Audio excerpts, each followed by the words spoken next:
It's time to make a tier list for the Group of 5 in 2024.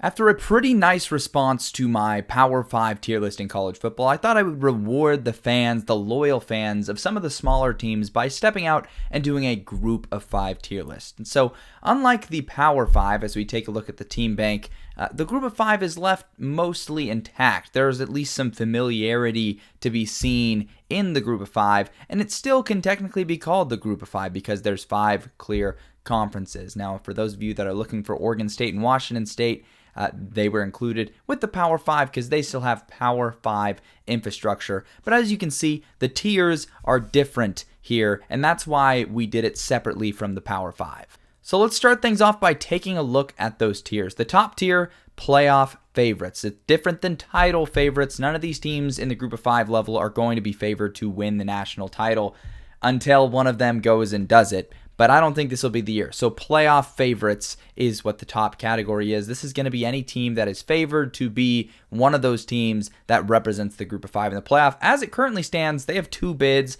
It's likely that's going to be changed to where the Group of 5 has only 1 bid because it'll be the 5 auto bid model where the Power 4 will probably get their bids, and then there'll be 1 from the Group of 5. But as it currently stands, there's technically 2. Next is in the playoff hunt. Now, this is going to be any team that I think is going to be a serious threat to win those non-conference games and give them a compelling resume and then win their conference title and give themselves a shot, but maybe they're just not quite at the same level or as sure of a thing as the playoff favorites. Next is conference contenders, teams that I think could contend and possibly win their conference, maybe some dark horses in there, less likely to represent in the playoffs though, not quite in the hunt. Then we have bowl season, teams that I think are going to have bowl season to look forward to, and I'm sure we'll be able to wrap up a solid 500 season, get to a bowl game. The below mid, sadly, tier, which it's sad whenever a team is below mid, missing out in a bowl game, most likely to miss a bowl game, or maybe I'm just less confident they will. And then there's the final tier, which is the bad tier. Now, disclaimer, before we get into things, I'm aware that a lot is still going to change this offseason. We still have a whole nother portal window. We still have some coach shuffling going around and assembling staffs. Yes, this is all bound to change, but if you're a college football fan looking for anything this time of year, this is the video for you. So let's start with the top tier, the playoff favorites. There's 4 teams in the playoff favorites tier, just as there were 4 teams in the title favorites tier for the Power 5. So for the Group of 5, first team is Memphis. Memphis is a team that just has a lot coming to a head this year. Ryan Silverfield was able to keep his staff together. He's really been getting his legs under him. They have a lot of continuity on this roster. They've been able to bolster it through the portal. They've got quarterback Seth Hennigan coming back again. It really feels like a ton is coming together for Memphis. And couple that with the fact that their main oppositions in the American, UCF, Cincinnati, Houston, now SMU, gone. So their main competition now is going to be UTSA and Tulane. Tulane just lost their head coach, and yes, I'll address they're in this tier as well in just a second, but I think Memphis has a chance to do some really impressive things this year. Then you've got a team like Boise State. The Broncos have had a home run offseason so far, really landing some impressive names in the portal. They landed Malachi Nelson, former 5-star quarterback from USC. Spencer Danielson took over in an interim capacity as the coach and was hired after a Mountain West title. And I really think the Broncos can pull some stuff together. They're also going to have the strength of schedule and play both Washington State and Oregon State, and they also play Oregon this year. So the Broncos can really make some noise if they are legit this season against some quality competition. Next up is Liberty. The Flames are a team that you just have to trust under Jamie Chadwell. They went undefeated last year. Yes, they played the easiest schedule in college football, and no, that's not an exaggeration, but they're almost not asked to do that this year. This year, they're asked to just be a top 25 team or a highly ranked team and win their conference. Their conference is still easy. It's not like it got much tougher. In fact, you could argue it got weaker this offseason. They just have to come out on top of the CUSA, so I think they're still a playoff favorite because I think it's very likely they do that and do that with a shiny record. They also have a pretty weak non-conference schedule they could probably take advantage of. A game against App State, though, that could be key this year. And then last but not least, in the playoff favorites tier, we have Tulane. Now, Tulane, the Green Wave, lost their head coach, Willie Fritz. He takes the job at Houston. So you wonder who steps up. It's none other than John Sumrall, who I think is the most underrated coach in the country, period. In the last 2 seasons at Troy, he won 23 games, I believe, turned in a 12-win season, and then an 11-win season this last season. He just racked up some really impressive performances with the Troy Trojans. And if they didn't lose to James Madison this last year, they probably would have been the group of 5 team representing the New Year's Six. And he brought most of his staff with him. He's bringing a plethora of transfers over. And I think that with the existing infrastructure of Tulane, no reason that they can't continue to roll the way they were rolling under Willie Fritz. So let's go ahead and make our way down to the second tier, which is in the playoff hunt. I know that group of 5 fans are going to love to hear terminology like that used for these not even top tier group of 5 teams, but second tier group of 5 teams being called in the playoff hunt. That's got to be refreshing after feeling like you're locked out of the postseason for so long in this tier. We'll start with South Florida. I've heard a lot of South Florida fans really nervous about how much hype they're getting. The hype tied to the fact that in his first year, Alex Golesh took a lifeless team that had 3 FBS wins in the past 4 seasons and turned in a 7-win season with a bowl victory. And now here they come. Here they are appearing this high in the list. And I think it has more to do with where they fall in the American Conference. Now you could say Memphis, Tulane, UTSA, they're above them, no brainer. And I would agree with that. But outside of that, who else is above South Florida? FAU? I don't think so. East Carolina's been really struggling. There's Charlotte, UAB. The American's not as strong as it used to be, and because of that, South Florida can easily find themselves climbing up the ladder, along with the recruiting classes they're assembling right now. They're phenomenal. And so in South Florida, recruiting is alive and well, and I think the Bulls could be a real dark horse this year in the American. You've got a team like Western Kentucky. They're in the CUSA, a team under Tyson Helton that just has a lot of continuity, and I think that continuity is going to help them continue to ascend. UTSA, also in the American Conference, they have a ton of continuity. And in some of these teams in this tier, it's the continuity that I really trust. Jeff Traylor and this UTSA staff staying together yet another season. They just really like the deal they've got going on in the American. And Toledo, another team just like that. Jason Candle and company staying home and really getting the Rockets in a good spot. Although the Rockets lost in the MAC title game to Miami of Ohio, another team that's in this tier that has really started to carve their own identity out in the MAC this year, last season, and the season prior. They've been building, and it culminates in a MAC title. And then you've got Texas State. Texas State is the team that I got a lot of pushback on. And I had the benefit of putting this list out on Twitter before and seeing what a lot of the people's sticking points and pushbacks were about. And a lot of it was on Texas State. They were saying, do you even watch Sun Belt football? How can you pick Texas State? The way I see it, G.J. Kinney had a phenomenal season in year one. He took Texas State, who was a bottom-rung Sun Belt team, turned them into a serious team. They won 8 games. They very nearly represented the Sun Belt in the conference title game.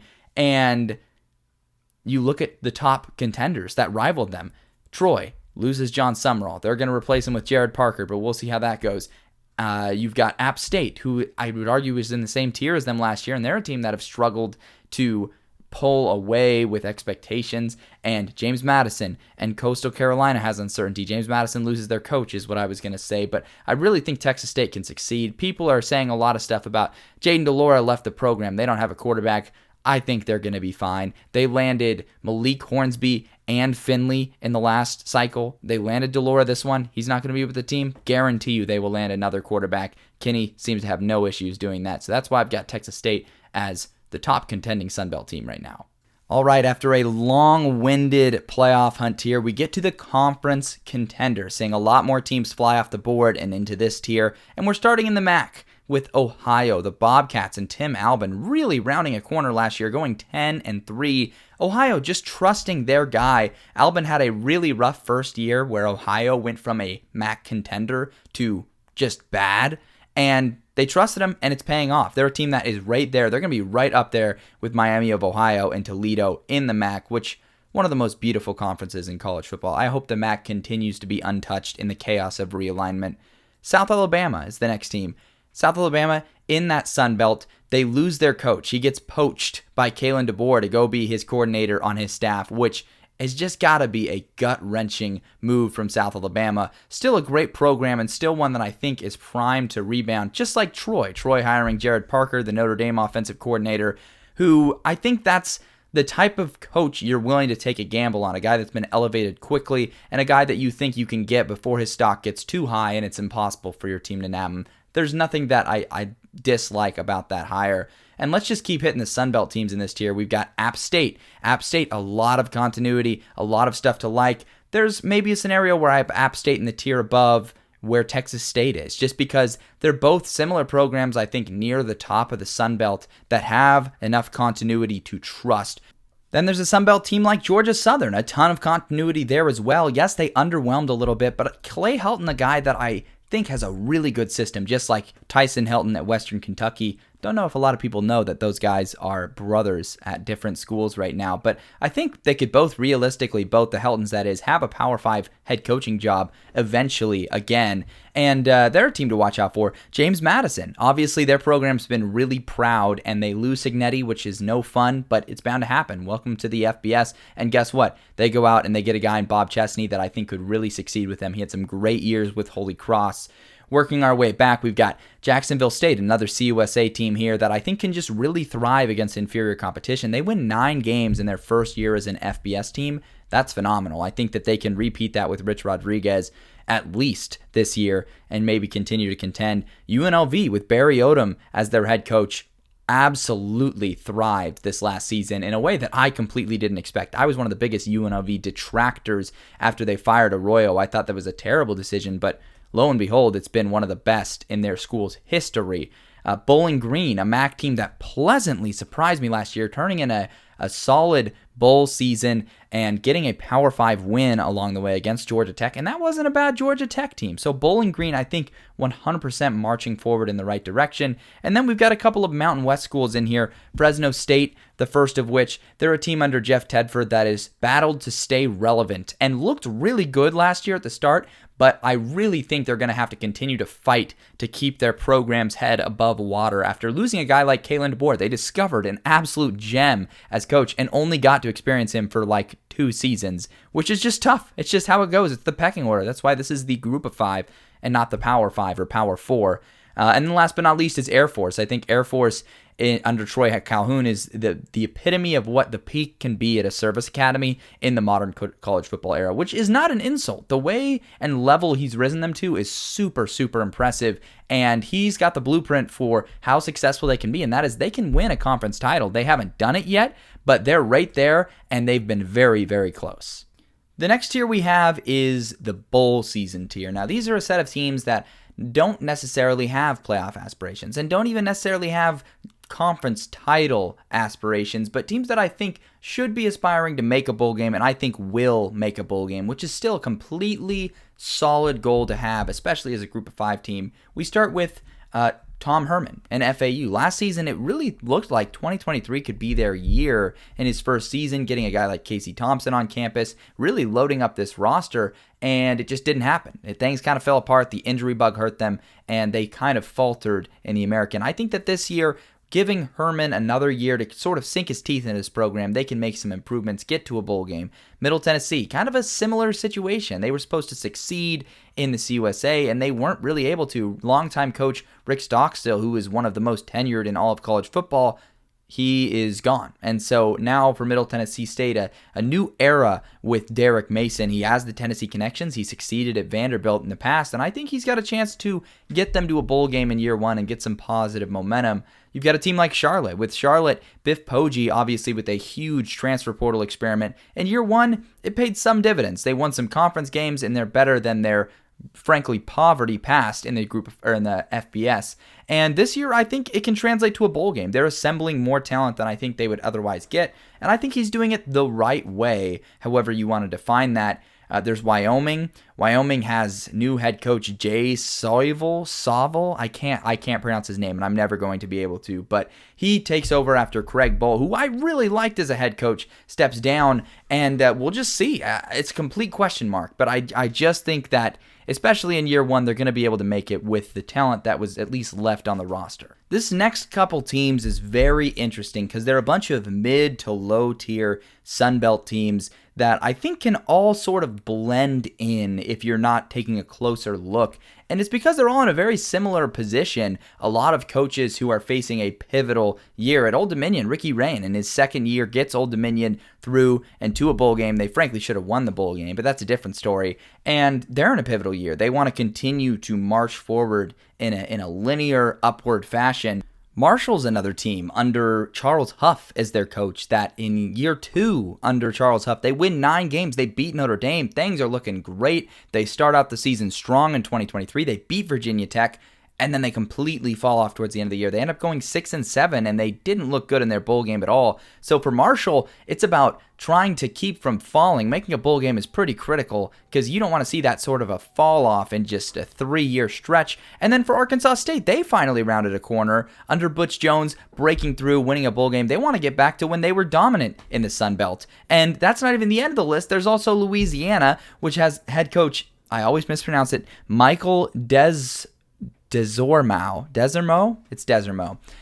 who had back-to-back 6-7 seasons with a bowl loss. They're just on the brink of breaking through and battling to do so. So just a lot of Sunbelt teams basically doing a Mexican standoff near the bottom of the standings, trying to figure out who's going to be the team to step up and make that next step. Team like Louisiana Tech in this tier, where I think the middle of the CUSA has kind of loosened up enough for a team like Louisiana Tech, led by Sonny Cumbie, can sort of wiggle their way to 6 wins and get to a bowl game, where there's a lot of other teams with a lot of uncertainty. He's getting into year 3, and they're trying to put some stuff together. Utah State under Blake Anderson, they've just been utter mediocrity. They had that Mountain West title year, and since then, it's just been not good, and they're going in the wrong direction. They need to stop the bleeding. You've got 2 more of the academy schools in Army and Navy right next to each other, and I think that Army and Navy, while in a similar tier, are in completely different spots as a program. You've got Brian Newberry with Navy trying to build something. First year, they win 5 games. They're hoping to get to a bowl game, start to build in the right direction, rebuild the culture at Navy. And then Army, it's a guy in Jeff Monken that's been there, done that. He's elevated this team to a much higher level than they were at last season, which was essentially a 5-win team that played 2 FCS games. And Army knows they should probably be at the level that Air Force is at under Monken, and that's what they've proven they can do. And so it could start to get uncomfortable if they have another letdown season. It could be a similar situation to what we saw with Ken Niumatalolo and Navy, where he was great, yes, in the past, but in the present, it's just not good enough. And so that could potentially happen if we see them underwhelm and maybe not make a bowl game. The Hawaii Rainbow Warriors are here as well. I really think Hawaii and Timmy Chang can finally get back to a bowl game, back to the Hawaii Bowl, give Hawaiians a reason to watch that game. And they've been steadily improving. They really shook up the offensive staff this offseason, and I think they should continue to show those little improvements. They got absolutely shredded as a program. They're slowly working their way back. Colorado State, another Mountain West team that under not Mike Norvell, but Jay Norvell, has been making steady improvements. They were a doormat team. Last year, they were a solid team, and people saw them actually on the national stage, one of the most watched games of the year against Colorado in that overtime thriller. They've got some dudes. They're really starting to stack talent that could break through in the Mountain West. They're definitely a sleeper team. And then there's Eastern Michigan in the MAC. I was really underwhelmed by them. I thought they could win a MAC title last year, but things just didn't work out that way. It was a very talented roster with Samson Evans and company, but this year is going to be interesting. We'll see if Chris Creighton and Eastern Michigan can put something together. Another MAC team in NIU is here. They also showed a lot of promise under Thomas Hammock, but with the early win against Boston College, but they ended up also falling to mediocrity. Making a bowl game is no small task at places like NIU and Eastern Michigan, but it felt like both those teams had higher upside. And last but not least, Coastal Carolina. They're a team that's a little lower than I think a lot of other people have them, but I think Tim Beck is in a pivotal spot where he's losing a lot in the portal, and I'm nervous about what this year might look like for him. It feels like he can no longer ride the wave of Jamie Chadwell in this second year, and it's going to be time to see what Tim Beck is going to bring to the Chanticleers. Below mid-tier, a lot of teams crammed in this tier. These are just teams that just don't quite cut it for a team that I think would be favored to make a bowl game. You've got a team like Buffalo. They lose their coach Maurice Linguist on top of an already disappointing season last year, which was surprising to say the least. In fact, I tweeted that the MAC was the only conference that didn't lose a coach this offseason and completely jinxed that. That happened. Sam Houston State, they had the unique strategy 2 years ago of redshirting all their players their last year in the FCS to prepare for the FBS, and they were the only winless team left in college football at one point in the year. Ended up rattling off a few at the end, but in the CUSA, it really seems like they aren't quite cut out for FBS football yet, and that stadium is really ugly. They got to renovate that. They got to make it bigger or something if they want to be taken seriously as an FBS program. Western Michigan and the MAC. they've just been the epitome of below mid, and they've really just got to figure some stuff out. There's just not a lot that gets me going about Western Michigan. You've got a team like Southern Miss in this tier where they trust Will Hall. It was only his second year. Yes, it was a disaster class, but it was in a really deep Sun Belt. I like the idea of giving your guy another chance, but Southern Miss is the team that defaults to the bottom for me because we watched last year them sink to the bottom. UAB with Trent Dilfer, year one of the experience in the American, wasn't quite how they hoped. They probably wanted a bowl game in a weaker American. We'll see where they fall in the pecking order. San Diego State, I actually really like the hire to go with the guy that previously won at Kent State, a team that's now looking absolutely tragic. But I really think that Sean Lewis can succeed with the Aztecs. Next, you've got San Jose State. Who would have thought that we'd shout out Ken Niumatalolo twice in one video? But he's the new guy at San Jose State, and I think it's just going to be interesting. A program that's historically pretty poverty. Brent Brennan was their longtime guy. It's now Ken. He's a great leader of men. We know that. He can build a staff. We'll see how quickly he can turn things around. UTEP, a team that I think, and a program I think has the most talent they've had in a really long time. They just need the right leader. It obviously wasn't Dana Dimel. UMass, they've got Don Brown. He's assembling talent through the portal. And I think they had one of their best teams they've had in the FBS, which isn't saying a lot because they've never made a bowl game. But last year, I think they had that. This year, I think they can build on that. You've got Central Michigan, Jim McElwain and company, kind of just in limbo, it feels like. They haven't been able to succeed. They had the weird Connor Stallion stuff, which is honestly to the front of mind when I talk about their program. And if you're McElwain, I think you need to change that this year. Make people talk about your on-the-field success. Ignore the weird controversy that was never, by the way, never revisited after it was initially discovered. ECU, a weird team. Mike Houston with a dreadful season out of nowhere. The Pirates were one of the most disappointing teams in the entire country last season, in my opinion. And for them, it's just going to be about finding their way back to the simple things, winning conference games. It was just dreadful last season, and especially in a weakened American, I expected more from this team. Texas, they questionably fired their coach after making a CUSA title game, and they bring in Eric Morris. Year one, really disappointing in the American, another team that got lost in the pecking order. FIU, they're in the CUSA. They're a team that had some signs of life early in the season under Mike McIntyre. Can he continue to turn things around? Can they have a breakout season like McIntyre had at his time at Colorado? Rice, Mike Bloomgren, it seems like he narrowly avoided getting fired because their standard there is to make a bowl game. He just barely did that. So Rice, their story is going to be interesting to watch. I think there's a lot of pressure being applied on him to win in the American as it gets weaker.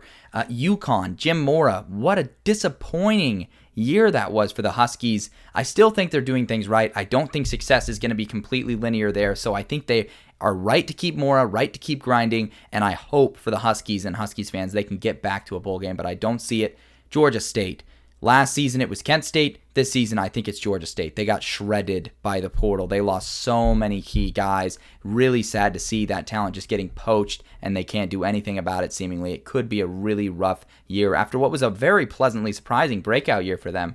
And then last but not least, New Mexico State. They had a great coach in Jerry Kill. Unfortunately, due to health concerns, he had to resign again. He had to do so at Minnesota earlier in his career. And so now they bring in a guy like Tony Sanchez. Do we really know much about Tony Sanchez? No, we do not. So we're going to have to learn if he can revitalize and repaint the picture on his coaching career because we know he crashed and burned at UNLV. At New Mexico State, I'm just not confident in him being able to get immediate results out of this roster. The bad tier. It's not particularly exclusive in the group of five. There's a lot of teams that can slip through the cracks. Maybe programs that feel like don't care about their football teams or just horrible mismanagement, and it's resulted in these teams just finding themselves in the bottom rung. You've got Ball State.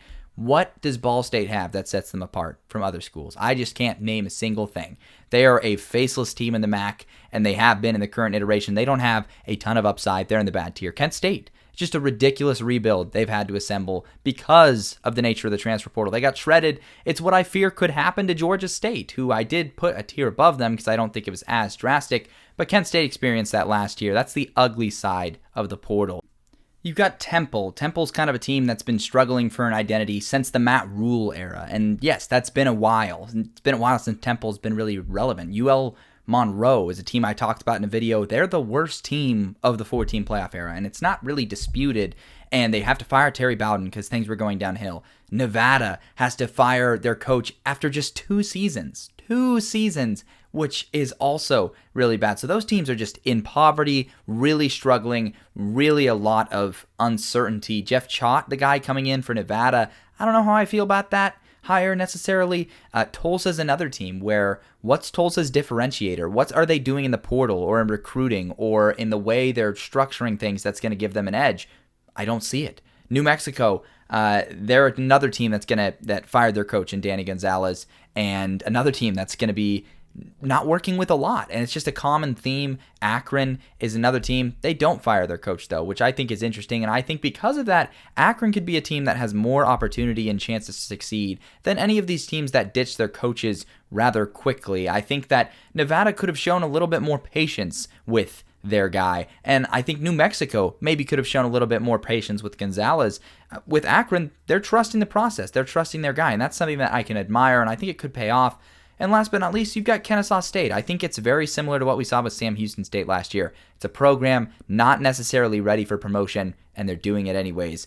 But that does it for the Group of 5 tier list. We have all the tiers laid out, all the teams now neatly organized for you to look at. And like I said, this could change a lot throughout the season and as things go by. And hopefully I gave you a satisfying explanation for your team. It's tough. It's tough to do all kind of in one long breath. Basically, it feels like, but that's it. That's the tier list. Hope I satisfied enough people with seeing that, and hope it was nice seeing your team's logo up there. I appreciate you guys for watching. Really fun to make this video, just as it was with the Power 5 tier list, and we may be at 1,000 subscribers by the time this video goes up. The Power 5 tier list was going off. If this one does even marginally well, I think we'll hit it. So, as usual, if you liked the video, don't forget to like, comment, subscribe, and let me know down in the comments, should we do something to honor the 1,000 subscriber milestone? And do you want other videos? Let me know all that stuff, just anything. If you want me to do a video, all of that. Just let me know down below. Obviously, let me know what you thought of the tier list as well. But I think that's all we got, and as usual, I will see you guys later.